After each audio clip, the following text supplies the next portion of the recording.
Welcome to Riot Rumble, live from the Media Hub on riotradio.ca. My name is Justin, and with me, as always, is my co-host Dan. Dan, thank you so much for being here today. Yeah, thanks for having me. Yeah, of course. So it's been a while. It's been a couple weeks. Yep.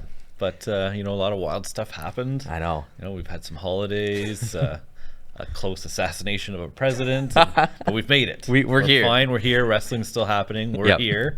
So what do you want to talk about?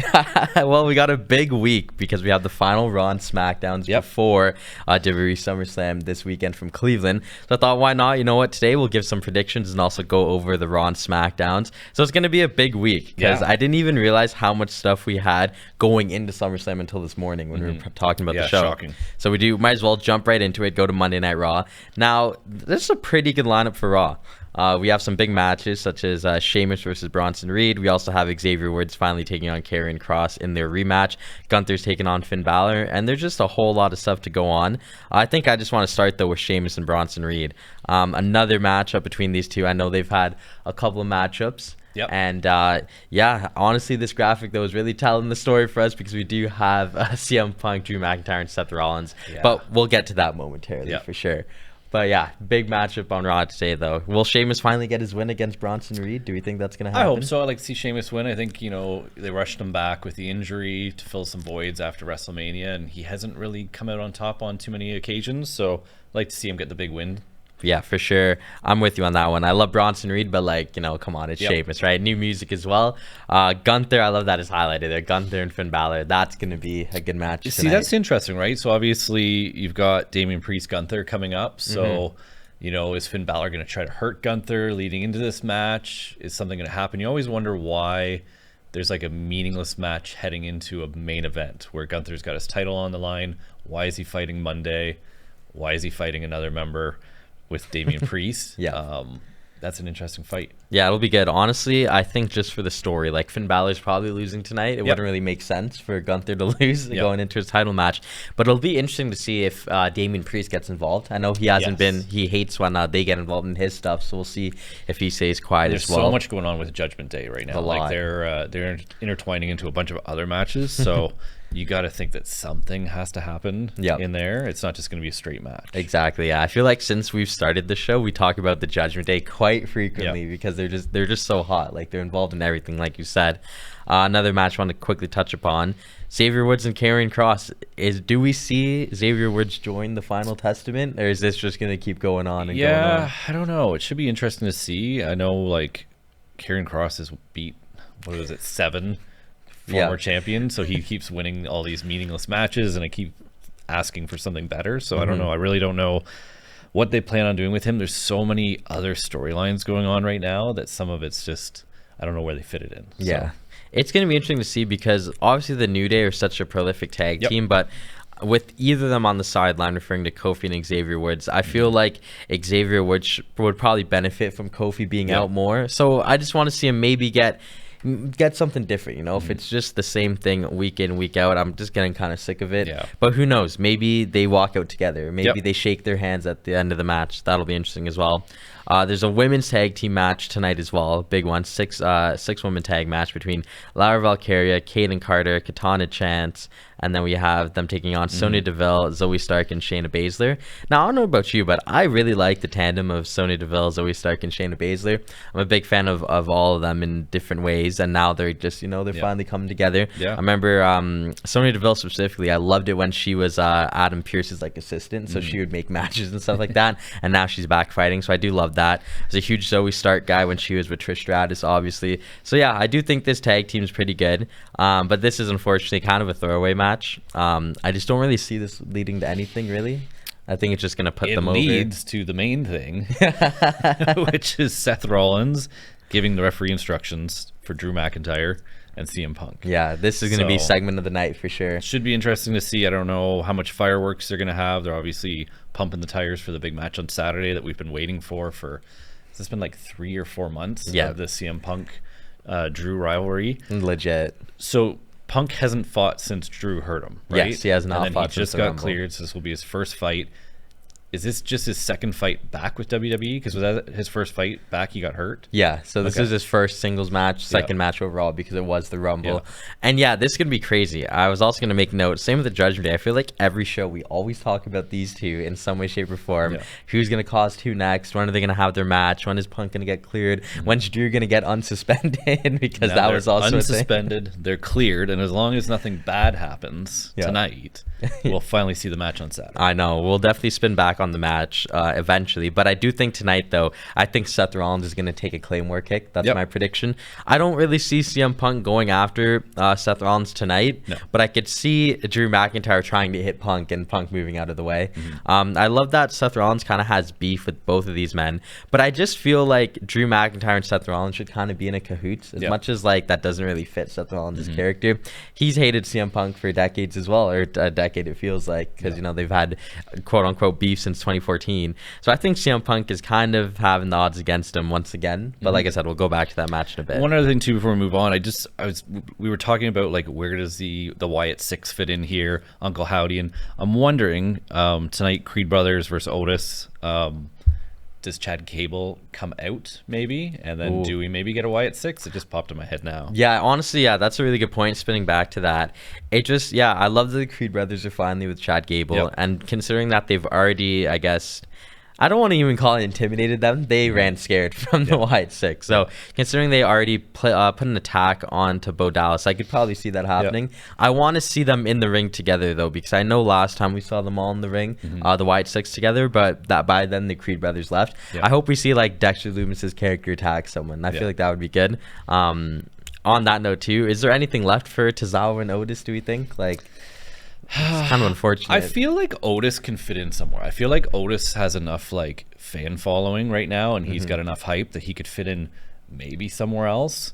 I don't know if he goes as a solo guy for a bit. Like honestly, no offense, but if Bronson Reed can go as a solo guy, why couldn't Otis? Yeah, right. Exactly. Like I'd probably rather see Otis than Bronson Reed, and I'm sure there's a lot of Bronson Reed fans out there, but I do like Otis. I think a lot of people do like Otis. And I think if you can have a guy like Bronson running solo, why not have Otis? But unfortunately, I think it's just Otis solo. I don't think maybe Maxine Dupree helping him out is like his like manager or something. But I think when does she even fight solo anymore? Or like I don't even remember her fighting in any recent time. She had a match. I think it was the Battle Royal to determine who would be the #1 contender, and I think that's when that Liv Morgan won to fight Becky Lynch. That's the last match I remember her having. And if you didn't know, canonically, Maxine Dupree is LA Knight's sister. Did you know that? I did not know that. That's a story for another day. But yeah, they are brother and sister. I'm gonna have to look that up. That's interesting.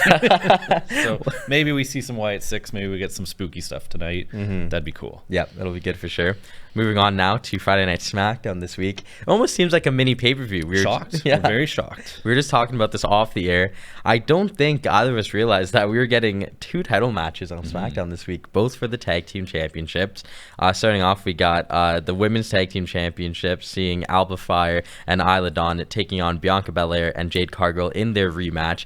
I'm really intrigued by this match. I think that on paper, obviously, Belair and Cargill are the favorites, but we said that last time. And we've been saying that for like 4 months. I don't think we've once bet against them, but this could be maybe the one time that maybe we should. I do think that Alba Fire and Isla Dawn, they're very talented. And I do think that they have that charisma on the mic to where I don't know if I want to see them lose the belt so soon. Now the question is do we see anything big, like maybe a turn? Like does Jade Cargill walk out on Bianca Belair or vice versa if they don't win tonight or this weekend? I can see that happening. I don't see the belt changing hands like you said, but maybe it's the start of the demise of Belair Cargill. I know. I think when we look back on it, I think Cargill and Belair could have been a notable match for SummerSlam, but obviously they didn't build to that. Maybe this is a match that they hype up for months and months, kind of like Punk and McIntyre, and then we don't get it for a bit, and then we finally get it at like a WrestleMania, like you said. So that'll be worth noting as well. Before we talk about the other championship match, we also have Logan Paul's homecoming to Cleveland. Did you know he was from Cleveland? Yes, I did. Okay, I didn't even know that. I only knew that because him and his brother, right? Always talking about it. But it'll be interesting to see, because I was just saying to you off the air, is he gonna get a hero's welcome? Like, do they like him? I don't really know. It seems that everyone likes him until someone else comes in the ring and then he says something to purposely get people to boo him. But it does seem like he does get a hero's welcome. I don't know if it's maybe out of respect for how well he's done, and how good of a show he puts on, maybe. Yep. And how entertaining he makes it. But yeah, I don't know. Maybe he gets booed in his own hometown. That'd be bad. Yeah, it would Who be. was the last guy to get booed in his hometown? LeBron? Probably, yeah. I was saying too as well that the one thing that I like about Logan Paul's run is that yes, he doesn't defend the title every month, but I think that makes the title more special. You know, it's not a bad thing to be the working champion, as Seth Rollins calls himself. But with Logan Paul, it's like if we only see this belt once every 2 months, 3 months, then you know the match is going to be good. Yeah. So I think they're going to really build up for this match he's going to have this weekend. We'll talk about that. But I am very intrigued to see the boos or the cheers. Yeah. And then finally on SmackDown, we do have the WWE really Tag big Team match? Championship match. We see between Team DIY against the Bloodline, and the Bloodline will be represented by Tama Tonga and Jacob Fatu. I had no clue that this was going to be on SmackDown until yesterday. Shocking the Tongaloa's not there. Yeah, it is, honestly. It really is. Now, it all Possibly the messiest fighter in the entire WWE, but yeah, this is a good lineup. I don't know if the Bloodline, do you give the Bloodline the belt heading into SummerSlam to kind of hype them up and give them more power, or does DIY keep it? that's a really good question, and this is really hard for me because DIY just got it. They right? just did, yeah. I'm a big fan of DIY. I actually saw them win that live, you know, that SmackDown I was at. And I just feel like for them to win it on a SmackDown and then lose it on a SmackDown all but a month later, I feel like that really diminishes them. Like, I feel like that's going to stop their run. This was a big moment for them. They finally won the titles, got the fireworks, and now they have to face the Bloodline and probably the two best members of the Bloodline, to be honest, currently. Now, the only way I see the Bloodline losing is if there is interference. No, I love them, but no way DIY win this clean. No. We've seen the Tongans take them out multiple times up to this point. In terms of, like, you know, any speculation, I know nothing really concrete, but we did discuss a potential Jimmy Uso return. Yep. Do we see him coming back this Friday, or do you think they're going to save that for something later? I don't know. Like, we've just not heard anything, so I don't know if he's actually injured or just taking some time off. Yep. Maybe we have him come back. Maybe Tongaloa interferes and messes up and takes out his own guy again. Yeah. And DIY take it, but it should be interesting. There has to be interference, right? There has to be, yeah. I'm assuming Solo will be there. I don't think Solo goes anywhere without the Bloodline. We haven't seen Paul Heyman in a while, so maybe Paul Heyman comes back. Who knows? It'll be very interesting to see. I think it's a big match, though. It's a big huge match to match, just have on a SmackDown. So, and it's gonna main event SmackDown, obviously. Like, there's no way this isn't the main event. And I don't know, like, as much as I hate this new Bloodline, I almost want to see them win. Like, at this point, right? Give them the belts. If it's a straight up match, there's no way the Bloodline loses with these two guys. Yeah, no If way. it was Solo and one of these guys, which is crazy because he's the leader. Yeah. But with these two guys, there is no way they're losing to DIY unless something funky happens, right? I'd almost say, like, hot take, if this was a 2-on-1 handicap match and it was DIY versus Jacob Fatu, I'd probably I would still take Jacob Fatu. Fatu. Yeah, I don't see Jacob Fatu. And Tama Tonga has been super impressive since the moment he came in. So these two together, I don't see them losing. Like, no way. Yeah, like, there's no way. Even if there's interference by multiple people, I still don't see them losing. Yeah, so it'll be a good episode of SmackDown. Definitely got to keep our eyes peeled for that. But this is just the calm before the storm, and that storm being SummerSlam this weekend, live from Cleveland. It's gonna be amazing. What a lineup. We have a packed card to discuss. So we're gonna give you guys some predictions, go in depth on each match here, because SummerSlam is gonna be really good. So the first one that we do want to discuss is Damian Priest taking on Gunther for the World Heavyweight Championship, fresh off of his King Gunther. Yeah, his King of the Ring win. But then where's his crown? I know. Where is his crown? But fresh off of a beatdown from Damian Priest. I don't know if you got a chance to see that. I did see that. Priest did give it to him. This match, oh man, I'm super pumped for. I thought on paper the Seth Rollins Gunther match is obviously the dream match. I know we discussed that a few weeks ago now, but I just think the way this has been built up, Damian Priest kind of playing that anti-hero role against Gunther, who's just the absolute heel. I love this so much, and I think we're gonna get a really good match. Now, first glance, Dan, what are your thoughts on this whole build-up? Because I know at first we both were kind of skeptical. We both kind of wanted Seth Rollins to win, but now leading up to it, are you happy that Damian Priest was the one to take on? Yeah, Gunther? I think I mentioned this before, but I think since WrestleMania, for me, Damian Priest is my most improved. Yeah. Like, he's a guy who, leading into that, I just didn't really see the hype around him. When he took the belt, I was like, why does this guy have the belt?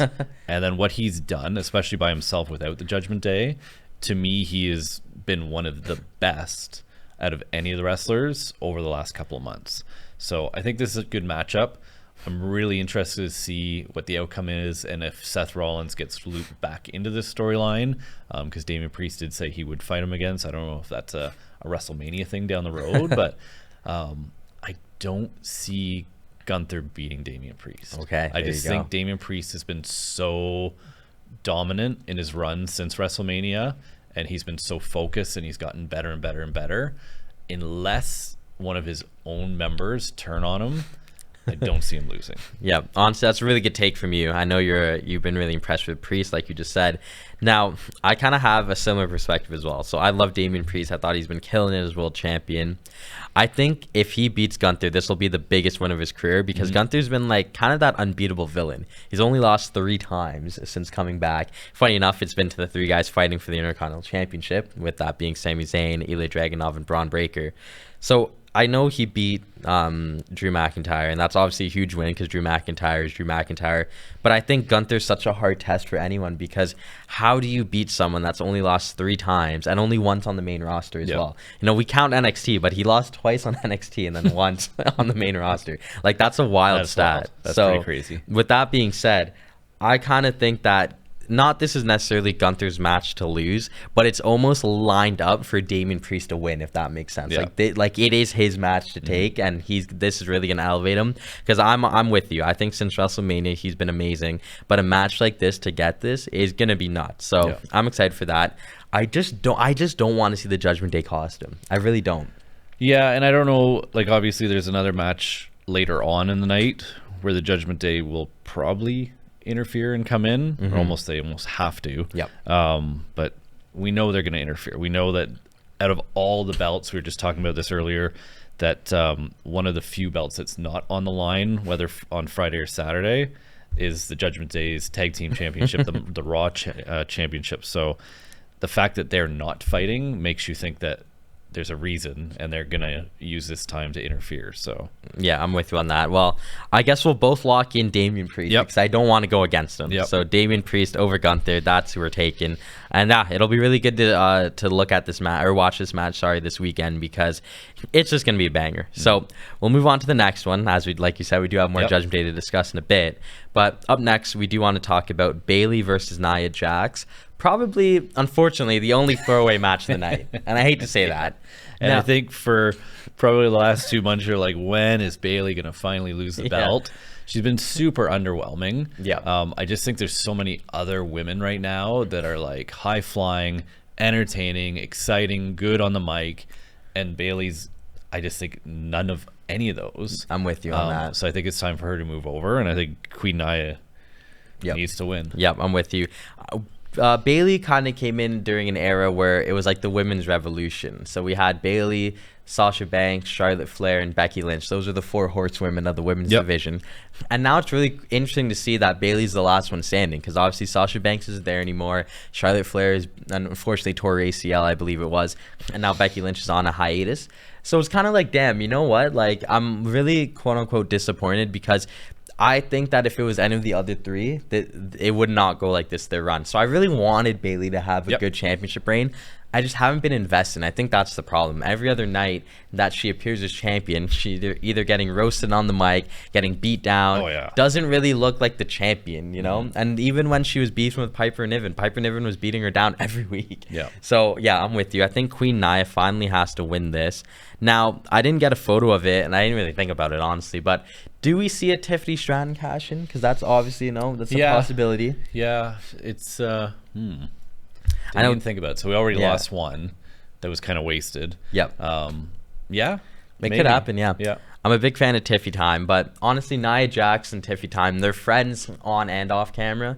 So I don't think I'd love it if she cashed in on Nia Jax, but I'd be okay if Bayley won and then Tiffy Time came in and then beat Bayley. I'd be okay with that, honestly. I don't want to see Nia Jax lose the belt. No. You know? Like, I'd rather her keep it for a while. Especially, like, she just won the Queen, and then if she was to win the match and then to lose it immediately, no. But if Bayley was to win the match And then to lose immediately, yes. Yeah. So we're both locking in Nia Jax. So far we both have the same prediction. Hopefully we go 2 for 2 on those ones. But yes, okay. Now match number 3 of the night. We're spinning back to the Judgment Day as we have Liv Morgan taking on Rhea Ripley for the Women's Championship. So much controversy. Probably the most anticipated matchup of the summer. Rhea Ripley said on Monday Night Raw she's not coming for Liv Morgan's title. She's coming for her career to end it. This match has a lot at stake. Now, we just mentioned the Judgment Day. So before we, I guess, go into that, I think this is once again Rhea Ripley's match to lose. It is all set and there for her to take back the throne. But there's obviously a lot of ramifications, including Dominic Mysterio. Now, who is Dominic going to choose? Well, we saw last week on Raw, he officially chose Rhea Ripley, and he made Liv Morgan cry there. And, like, she was just crying, and I felt so bad. So, do we think Dominic on face value? I mean, we know he's on Mommy's side, but is he going to stab Mommy in the back this weekend? I think so. Yeah. It's going to be interesting. Now, how do you see that happening? What do you envision? I don't know if he'll do it on purpose or mess up like he did in the last match when Liv got the title. Yep. So it could be a mess up. He is a little clumsy, but maybe he'll have a change of heart, and maybe he'll choose Liv. Yeah, it'll be nuts. But she's had a couple of good fights. Rhea hasn't fought since WrestleMania. Yeah, so she's gonna have some ring rust for sure. And then I think Liv has infiltrated the Judgment Day. Yep. And I think there's other members that she's grown close with and they like, and maybe Rhea Ripley wasn't so nice to them or they didn't like her as much, but I just feel like Liv Morgan is gonna keep the title. Yeah, that's, you know what, just relaying on your point. Yeah, I literally forgot that it was Liv Morgan that helped the Judgment Day capture the tag team titles. Yeah. So JD McDonough and Finn Balor are literally tag team champs because of her. You know, this was them at the end of Raw. That's Finn giving JD the nod of like, whoa, wait a minute. Like, she actually just helped us win, right? And that was a crazy shot. I know we spoke about that photo last time when that happened. So just to your point, like, Liv Morgan, she might have that not just champion's advantage, but she just might have the Judgment Day advantage, to your point. Yeah. I think Rhea Ripley is in a situation where if she loses this match in the fashion that you just said, then Liv Morgan won and she took everything from her. So you're locking in Liv Morgan. And I think too, right, like if you have Liv keeps the title, she beats Rhea Ripley in the ring now instead of just outside of the ring like she did last time, it lines up them again for WrestleMania. Yep. Which is a big match again, because now we're going to have issues in the Judgment Day. We're going to have these two absolutely hate each other. We're going to have months of them going back and forth. If you just give it to Rhea Ripley, it just kind of takes away and deflates Liv Morgan, everything she's been doing for the last few months. And I think she's really built herself up. Yep. So I feel like Liv should win, finally get that issue within the Judgment Day like we've been talking about for the last couple of months, maybe split the Judgment Day. And then keep the storyline going. I think if Rhea Ripley wins, it almost kills the whole storyline. Oh yeah, it's a really good point. I'm kind of talking with emotions, and I just love Rhea Ripley, honestly. You know, like, I love Liv Morgan as well. I'm a huge fan of hers from like years now. But Rhea Ripley recently cannot do any wrong in my eyes, so it's gonna be interesting. So we're gonna disagree on this one. I think just for the, which I don't know if we ever have. I know for the story, maybe I just gotta take Rhea Ripley. As it is. Okay. So I'll go with Rhea Ripley. You go with Liv. Perfect. I think regardless of who's right in that one, it'll be a good result no matter what. So very first time we're at Rumble, pin it. You know, here it is. Shout out Eldon, man. I did this for you. Okay, I took Rhea Ripley for you. So moving on now. Oh man, so this is the match of matches right here. You know, we're gonna save probably our favorite match to the end, but what we think is going to be the main event is this one coming up, which is Cody Rhodes taking on Solo Sikoa for that WWE Undisputed Championship match. Most likely the main event of the night, but honestly, the match we're going to talk about last could also be the main event because we don't know officially yet.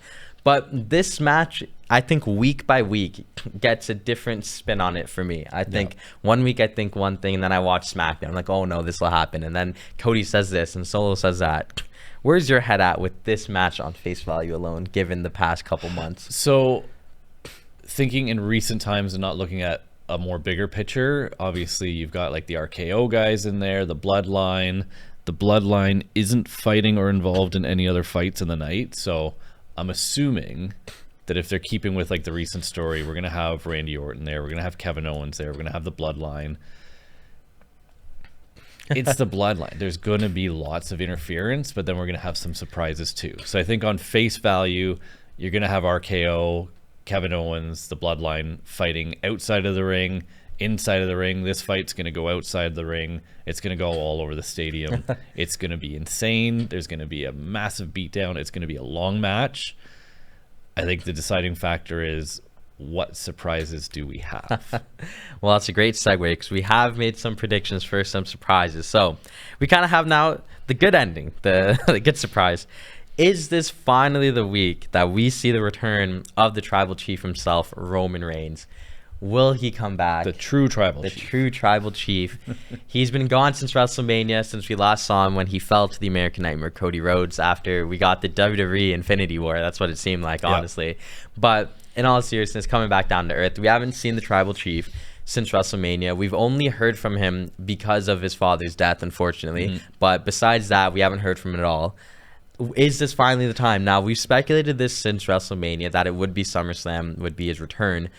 And it just seems right. Now, we were talking about this before, and you mentioned to me that you were kind of thinking that Roman Reigns might cost Solo Sikoa, but what way did you think this was going to happen? So there's two massive rumors online right now, and the first one, obviously, we haven't seen Paul Heyman in weeks, so we're going to assume, no matter what, that Paul Heyman's brewing up something. He's probably gotten Roman. He's probably got a plan. So the first rumor is that backstage, Roman Reigns takes out Solo Sikoa and then replaces him, and the match ends up being Cody versus Roman Reigns. And then Roman Reigns wins, takes his title back. Everybody's happy. That would be like the best thing ever. Now, the second rumor is the betrayal rumor. The bad ending. Where we're headed to a Roman Reigns victory, and The Rock comes in. He betrays Roman Reigns, costs him the match. Cody Rhodes wins. And The Rock is now part of the new bloodline. Oh, man. The final boss himself. Now, I'm going to just talk about the latter of the two, being the bad ending. As much as I love Roman Reigns, right? On face value as a fan, how cool would that be if The Rock came back and like cost Roman Reigns the match? So it would be insane. I would love to see Roman Reigns win. Yep. But then what storyline does that set up? Roman Reigns fighting the bloodline, Roman Reigns having to recruit people. If The Rock comes and costs Roman Reigns, and then he becomes the right-hand man of Solo Sikoa in the new bloodline, kind of like how he was for Roman Reigns, that sets up Roman Reigns versus The Rock at WrestleMania. Yeah. And I don't think there's anything bigger than that. There's not, yeah. So who knows? Maybe none of this happens. Maybe Roman doesn't come back. Maybe The Rock doesn't come back. Maybe just one or the other. But in a perfect world, if we could get a Roman Rock rivalry and see the two of them match up at WrestleMania, I think that's the biggest ratings seller right there. Yeah, I'm totally with you on that. It's just wild that we could talk about Roman Reigns coming back in a realistic possibility again. Because obviously, you know, I feel like every theory we've had about him coming back is like the Mephisto effect in Marvel. Like, no matter what, Mephisto might appear. The same way it's like, maybe Roman Reigns comes back. But now it feels like it could actually happen. I think it has to. I think we'll see Roman in some capacity. Whether he interferes in the match or if he doesn't, I think Roman will be with Paul Heyman and they'll appear in some way. Maybe even, you said that maybe Solo wins. Yep. It's quite possible. It so is, maybe Solo wins, and after he wins, maybe Roman Reigns and Paul Heyman appear, and the bloodline look terrified because the tribal chief is back. Yeah. Right? So maybe it's as simple as that, and then maybe it's just Roman versus the bloodline. Yeah. Either way, it's going to be awesome. It will be. To really on your point, I think if Solo Sikoa wins, what we'll see is this, is I do think Monday Night Raw, the night later, Solo's going to win, and we'll see him probably start off Raw. Or maybe end off Raw. And then maybe if we don't get Roman at SummerSlam, we'll get him on Raw. Yeah. Now, I will say, the biggest quote-unquote loser in this all is Cody Rhodes, unfortunately. Yes. Love Cody Rhodes, but I think in every single circumstance, I think if this match has just normal interference, I think Solo wins. I think if The Rock comes in, Solo wins. I think the only way that Cody Rhodes wins is if Roman Reigns comes in and none of that other stuff happens. Yeah. So honestly, I think the likelihood is that Solo is going to take the title from Cody Rhodes. Yep. And it's very unfortunate to say that, but kind of what I said earlier about the tag team match, at this point, why not, right? Yeah. Like, I know we hate Solo, but I love Cody Rhodes, and I don't want to hate on him because, you know what, I get he beat my tribal chief, but I don't know, there's something about this new bloodline that I almost am more intrigued about than I am Cody Rhodes. I love Cody Rhodes, but every single week, it's like not the same song and dance, but we said it before. Is the same song you know, it's like, what do you want to talk about? I'm going to take down the bloodline. My dad couldn't do this. Yeah. Wipes his tears. Like, even at WWE Japan that happened, they had a whole segment with him and his dad's robe, which is cool, don't get me wrong, but it's like, is this just the Dusty Rhodes tour again? Yeah. Like, I don't know how much I love that. And who knows, maybe we don't get Roman. Maybe we just get The Rock. And then that leads us to Cody and The Rock rivalry, right? Because they obviously, they left it on unfinished business, which the handover, we don't even know what was handed over. But who knows? Maybe we don't see Roman. Maybe they're going to wait till WrestleMania, and maybe we actually just get The Rock come back. The Rock cost Cody Rhodes the match, and then Cody Rhodes wants The Rock. Yeah, that's a great point. You know, just as well, a reminder that The Rock is the one that pinned Cody Rhodes at WrestleMania. You know, night one, it was The Rock that ended it. So maybe we'll get these two again. Who knows? But yeah, it's going to be a great match. I think I'm with you, and I'm going to say that Cody Rhodes is going to leave SummerSlam no longer the champion. Whether that's with Solo Sikoa, The Rock, or Roman Reigns is tied as champion, who knows? But unfortunately, I'm going to agree, and I do think that title's going to go back to the bloodline in some way, shape, or form. So we just picked Solo Sikoa. I know. How did that happen? I know. Before we fully move on, I do want to just have a quick discussion on it, and I know we have a photo.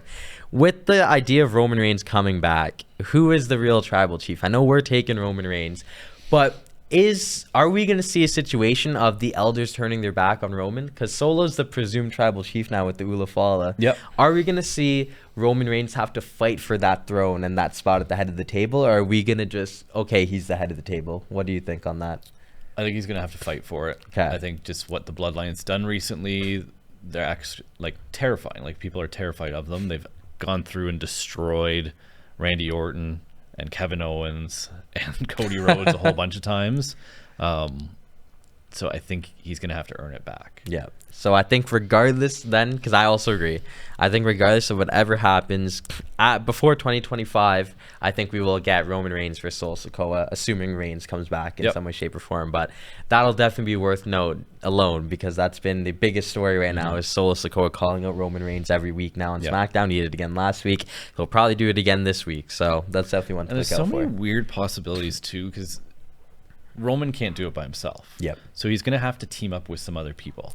So does he team up with like the kind of obvious right now, and after this match you get like Roman Reigns, Cody, Randy Orton, Kevin Owens, and they're a faction? Or do the Usos come back? Do we get the OG bloodline? You know, do we get the Usos and Sami Zayn? Honestly, and then if Sami Zayn drops his title, I know, or not, do you get that old faction back too, right? But I think Roman's going to have to put together a team, because clearly Cody, Randy Orton, Kevin Owens can't do it themselves. They need someone else. Is he the other person that then helps them get over the hump, or does Roman create another team, right? We'll definitely we have so many Paul Heyman guys that aren't back yet, right? Like, we still have Brock Lesnar. He's not out. He's going to come back at some point. Do you see Roman team up with Brock Lesnar? Do you see CM Punk? Do you get all of Heyman's guys together to take out the bloodline? That would be interesting. It really would be. Like you said, a whole lot of possibilities, and only time will tell. We have a huge SmackDown regarding the bloodline, and obviously SummerSlam. Roman Reigns Avengers. There you go. Yeah, there you go. We'll take that one. But okay, cool. So moving on to the next match now. We have the aforementioned Logan Paul taking on LA Knight. Finally, these two get a match for the United States Championship in Cleveland. The Maverick coming home. Is this going to be a hometown nightmare, or is this going to be Logan Paul leaving again? Because what's happening with LA Knight? We really want him to get something. The Timu Rock. I know, but we finally are in a position where Logan Paul might drop the title. Granted, I don't know if he will. We'll discuss that now. But I just want to start off with LA Knight. Is this finally his breakthrough moment? We've been wanting this moment for like 2 years now, and we might finally get it. I think this is finally his chance. I think, he's lost to AJ Styles. He's lost some other matches. He's got to win something eventually. And Logan can only keep that belt for so long. And who knows? I don't know what Logan has going on outside, but maybe he's got something going on, doing a film, doing something, a project, and maybe he needs to step away for a bit. So maybe this is LA Knight time. I know, eh? Yeah. I think he's gotten under his skin, right? I think at first Logan Paul didn't care. I think once he saw him in his pool drinking drinks and a floaty, I think that's when he kind of was like, okay, now you're bugging me. Yep. So it'll be interesting, like you said, if Logan Paul maybe gets like a bad homecoming in Cleveland, him losing in Cleveland would also make sense. Yep. But I could also see him keeping the belt and having a long reign. Like he's had that title for a while. So it's kind of a coin toss. It's a 50-50, really. Yep, it's going to be really good for sure. This is also, I said this to you off air, probably the most like underrated match of the night just because of how little Logan Paul has been there, which is fine. Like I'm not saying we need this guy every week, but with that being said, every other person that we've discussed has actually been frequently on both Raw and SmackDown except Logan Paul. Mm-hmm. So I feel like this match is kind of going under the radar, and we're only going to really take in how big this match is going to be on SmackDown once he gets that homecoming and he's finally there talking. But as much as I love Logan Paul and what he's been able to do, and I know Prime sponsors our videos, but I think not today. They dropped us. Yeah. C4 is on the screen today. So well, maybe it's fitting because I'm gonna go with LA Knight. Yep. And I'm a big fan of LA Knight. Been watching him for years now because I used to love him in TNA. Yep. I was just so distraught when he didn't win Money in the Bank, when he didn't win the Royal Rumble, when he didn't win the King of the Ring, when he didn't win the championship. It's all these L's that we're talking about, and I think this could be the perfect time. Now, Logan Paul is the current longest reigning champion across the board. So like you said, he can only be champion for so long. Yep. And I do think that LA Knight can be someone that has this week in, week out, because he's in every SmackDown, right? Like, it's not like he takes weeks off, you know? So I think that he could only get more over, and I think that 1, 2, 3 when this guy wins is going to be insane. And I'm hoping he does. So I'm also going to go with LA Knight. I love Logan Paul, but I think maybe this is the time for Logan Paul to drop the title and then maybe come back and pursue bigger things. So that's what I'm going with for sure. Up next, we do want to discuss Sami Zayn and Braun Breaker for the Intercontinental Championship. This match is going to be the bane of my existence. How many times have these guys fought in like the last 4 weeks? Yeah, like is this like the 4th time? Yeah, it's like the 3rd time. So I don't know. Like I feel like I've talked about this match. We talked about this match so many different times, and it's always the same outcome. Now, I love Sami Zayn, love him. But are we going to get, quote-unquote, Sammy Hogan again? Like, is Braun Breaker losing? There's only so many times that Sami Zayn can have the heck beat out of him and then somehow fall and win a match. Yeah. And I think this time is the time that he needs to not. Okay. I think Braun is on such a run right now. He's getting so popular. He's had so many people praising him. I know Paul Heyman was praising him a few weeks ago. I think he's a main event guy, but he's got to beat somebody.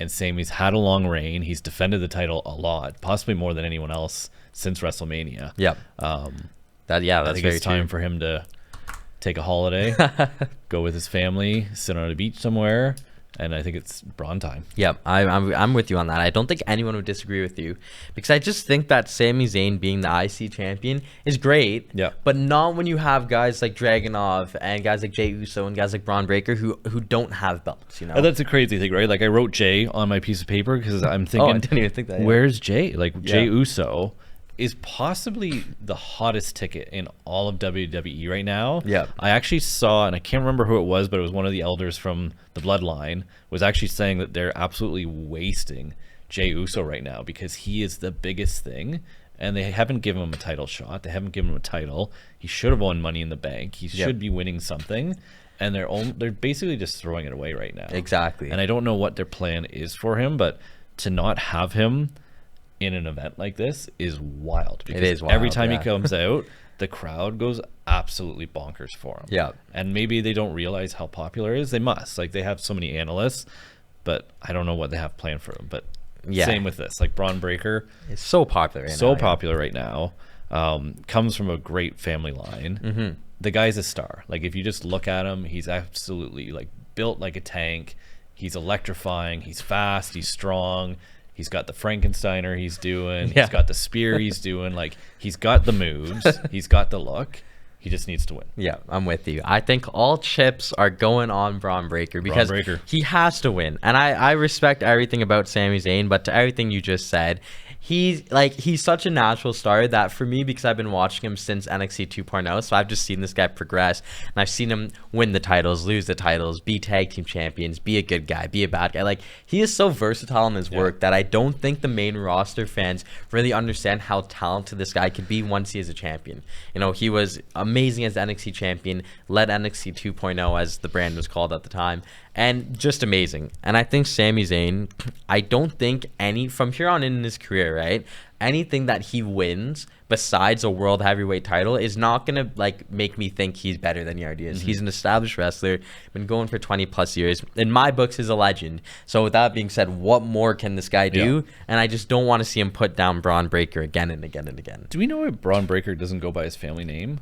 Honestly, yeah, I don't know why. A lot of people I feel are like if after he won a title, if he went by Braun Breaker Steiner, and everyone called him Breaker as like his nickname, I just don't understand why he doesn't go by the family name. Like, it's so popular. Exactly. I even saw there was some kind of a Comic-Con event in the States, and Scott Steiner was there, and like apparently it was the busiest booth in the whole entire place, and like literally people still love them. Exactly. Right? So funny enough too, so Michael Cole, I know you mentioned it too, has been naming the Frankensteiner. It's been amazing. But then on Raw last week, he did it, and then Pat McAfee actually called it a Breakensteiner. So maybe they're, I don't know why, but maybe internally they're like, okay, cool, we want to mark this guy as his own, maybe it's his own thing. But I do love that they at least acknowledge that he is a Steiner, because like you said, one of the best wrestling families ever. So yeah, I just want to see this guy win the belt. Maybe the Steiner brothers make an appearance and congratulate him. Cool. That would be pretty cool indeed. So hopefully that match up ends with Braun Breaker as the new IC champion. But now finally moving on to the final match of SummerSlam. Oh, here we go. Definitely our favorite matchup of the night. Oh man, the long anticipated CM Punk versus Drew McIntyre at SummerSlam with Seth Rollins as the special guest referee. The most talked about and anticipated matchup, I think, in recent memory. This rivalry has been going on since January. So this has been like 7-8 months in the making by the time this matchup happens. What are your thoughts on this new CM Punk hairstyle? I think it was 2 weeks ago he stopped slicking his hair back and he's kind of like puffed it. Looks like a complete different guy. He looks like Trent Reznor from Nine Inch Nails. Trent Reznor. So weird. Yeah, it's giving me vibes of 2013-14 when you used to do that. But finally we're getting this matchup. And I just think it's so poetic and fitting that Seth Rollins is involved somehow as well. Obviously, we mentioned earlier that tonight on Raw, they're going to give the special guest referee instructions from Seth Rollins to both McIntyre and Punk. But this matchup is finally happening. This matchup, I hope it main events the show. I know we said earlier that maybe Cody Rhodes will main event it, but really and truly, this could be the main event. I kind of hope it does now that we're talking about it. So, Dan, hard question to ask, but who do you think is going to win this match? Who do you want to win? The only thing that I can think about is Seth Rollins pinning Damian Priest and the count going, and he had him down for the pin, and he didn't win. And I just feel like that's going to come into play in this match. Like, obviously, if there's no Seth Rollins, I feel like Drew McIntyre wins. But Seth Rollins is there, and he's screaming, and he's doing a dance, and he's wearing funny pants, and there's going to be some kind of weird rules or stipulations, and I have no idea. I really have no idea. I have no idea what Seth Rollins is going to do, because it's going to come down to him. He's going to pick who wins. Legit, yeah. That's actually the best way to put it. And I don't know who he hates more and who he wants to fight more. And I kind of sadly am leaning towards CM Punk. I feel like he was so ticked off with CM Punk with what happened at Money in the Bank that maybe that's what happens. I think maybe he wants to fight CM Punk, so he's going to make CM Punk win. But I don't know. I want to see McIntyre win. I'm with you. It's gonna be amazing. Now, this matchup, this is their first time fighting officially, and it's gonna be wild. Now, my brothers are all in on Drew McIntyre. Isn't that wild that they've never fought before? Yeah, like the amount of time they've been in together that they've never fought. You know, I was talking to some family, and they're all in on Drew McIntyre. My house is like, there's absolutely no way CM Punk wins this match. Yeah. But now, with Seth Rollins being involved, that kind of changes everything. Now, for me, I'm a CM Punk guy. I don't think I will ever root against CM Punk in any match. The only matchup is maybe CM Punk versus Roman Reigns. That's a different story. So I love Drew McIntyre, but I got to take my boy CM Punk. It's just a matter of how. I could see, I know I said this about tonight, but I could also see in this matchup CM Punk dodging a Claymore kick that leads to Seth Rollins getting connected.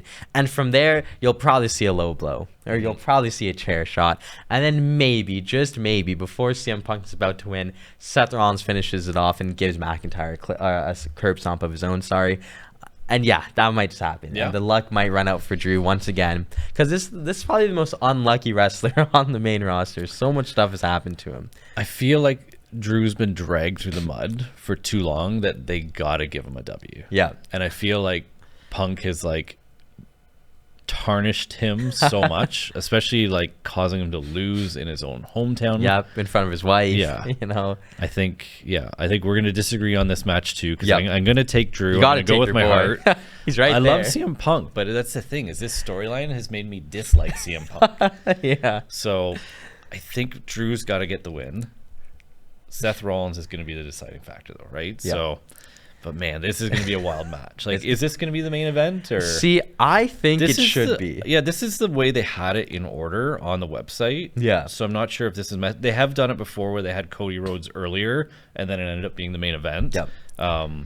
So this should be after the Cody Rhodes match, maybe. I don't know.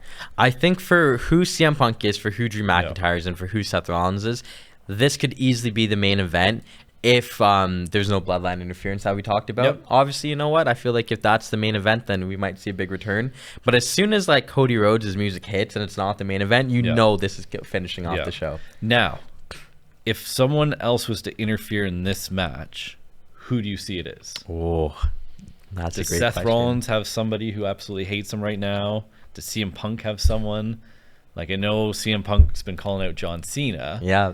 But is this when we see John Cena, or do they wait for WrestleMania? That's a good point.